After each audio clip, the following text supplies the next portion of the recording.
Parlons télé-réalité et sexisme. Tu es la fille la plus facile de France.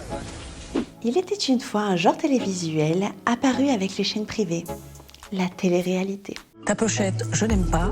En France, celle qu'on a définie comme la première icône du genre, évidemment, c'est Loana Petrucciani, découverte dans Love Story. Mais elle est aussi la première à s'être pris le sexisme en pleine figure, d'après le journaliste Paul Sanfourche, auteur du livre Sexism Story. Plus de 20 ans après le Loft, la télé-réalité a encore tendance à réduire les femmes à des corps. Au moment de lancer les ch'tis en 2011, Alexia Laroche-Joubert, oui, la directrice de la Starac, disait ceci. J'en avais marre de caster des gens du Sud, il n'y a que des bimbos. Il y a le stéréotype de la femme déchue, la fille facile, la salope, j'ai évidemment des gros guillemets à salope. Notre rôle, c'est celui de Pénélope, entre guillemets, qui attend Ulysse. Elle a longtemps été incarnée par Carla Moreau, par exemple. C'est une femme qui va attendre que son petit ami ait fini de la tromper et de la maltraiter pour qu'elle devienne l'élue, qu'il l'épouse et qu'il lui fasse des enfants. Le troisième, alors il faut bien préciser que dans la télé-réalité, les femmes, elles n'existent que de deux manières.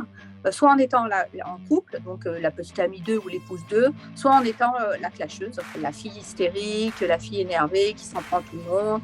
Et puis, ce qui traverse tout ça, en fait, c'est ce que j'appelle dans le livre la jurisprudence Nabila. Non mais allô quoi. T'es une fille, t'as pas de shampoing. Elle va alors être invitée dans toutes les émissions où on va se moquer d'elle. Elle va s'en rendre compte, elle va comprendre qu'elle n'a pas les codes culturels pour ces émissions-là, donc elle va surjouer. Et elles espèrent comme ça faire plus de séquences, faire plus de buzz et être plus connues. Donc beaucoup de candidates surjouent la bêtise parce que comme elles le disent, ça paye les factures. On leur a jamais demandé de jouer la débile, elles sont comme elles sont, c'est juste le reflet de la société. Le débat sur le sexisme dans la TVR, oui, c'est le petit nom pour les intimes, n'est pas nouveau et on en a déjà vu beaucoup, notamment sur les plateaux télé, où on nous rappelle assez souvent que oui, les hommes aussi sont pris pour leur plastique et leur musculature. Ce sont des dispositifs qui reposent vraiment sur une forme d'assignation de genre extrêmement binaire, les femmes d'un côté, les hommes de l'autre. Il y a une catégorie de femmes qui est subordonnée à la catégorie des hommes. Et ces schémas sont quasiment exclusivement hétérosexuels, peu racisés et valides. Donc c'est vraiment au-delà, je pense, de les femmes sont maltraitées, les femmes sont sexualisées. Les hommes aussi sont sexualisés dans la télé-réalité, ils sont à poil tout le temps. Ils n'ont pas tous la routine muscu d'Henry Cavill dans The Witcher aussi, Superman, quoi. Des fois, ils font pas de sport, etc., etc.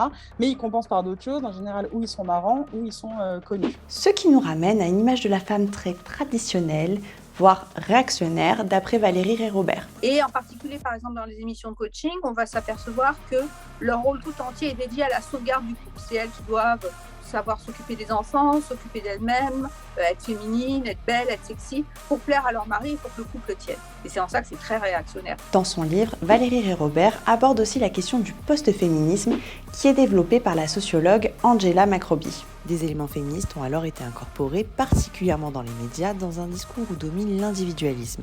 Ce discours, qui use à loisir de termes comme empowerment, choix, confiance en soi, s'adresse aux femmes et plus particulièrement aux jeunes femmes en leur donnant l'illusion que l'égalité est maintenant acquise, que tout est donc affaire d'individus et qu'il suffit de vouloir pour pouvoir. Et les discours féministes avec un peu une approche plus ou moins politisée, ça passe pas trop dans le milieu.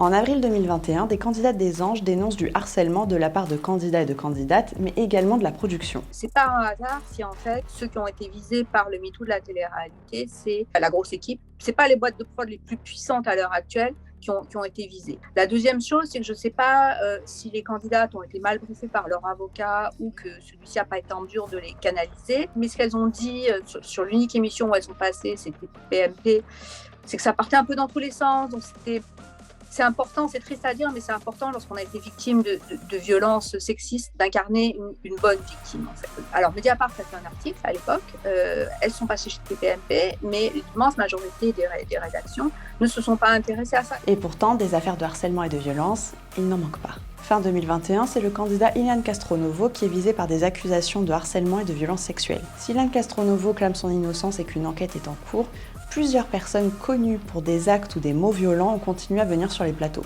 Pour Universitaire, rien d'étonnant lorsqu'on a des grosses têtes, c'est-à-dire des gros candidats qui sont des hommes d'une trentaine d'années, à qui l'on ramène des jeunes femmes de 10 ans plus jeunes et inexpérimentées dans le milieu pour faire des histoires. Et du coup, les femmes arrivent là-dedans comme de la chair fraîche et les gars sont des prédateurs. D'une certaine façon, le dispositif fait que ça ne peut pas ne pas arriver.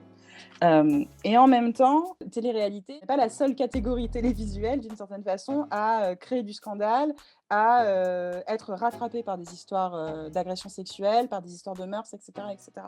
Mais le problème ne vient-il pas alors de la production ou des responsables de chaîne ? Moi, ça me pose aucun problème de mettre à l'antenne, à l'époque, des filles qui étaient très sexualisées. Aujourd'hui, Beyoncé l'est, Madonna l'était. La problématique aujourd'hui, pour moi, et c'est en ça que je rejoins ce rapport, c'est que dans ces castings-là, il n'y a que ça. Vous voyez, il n'y a que des filles comme ça. Ce sont des émissions qui sont là, qui sont du divertissement pur, qui sont là pour faire de l'argent.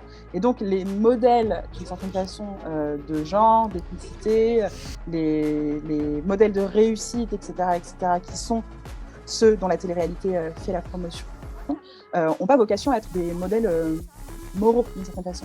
Si la télé-réalité devient morale, il n'y a plus de télé-réalité.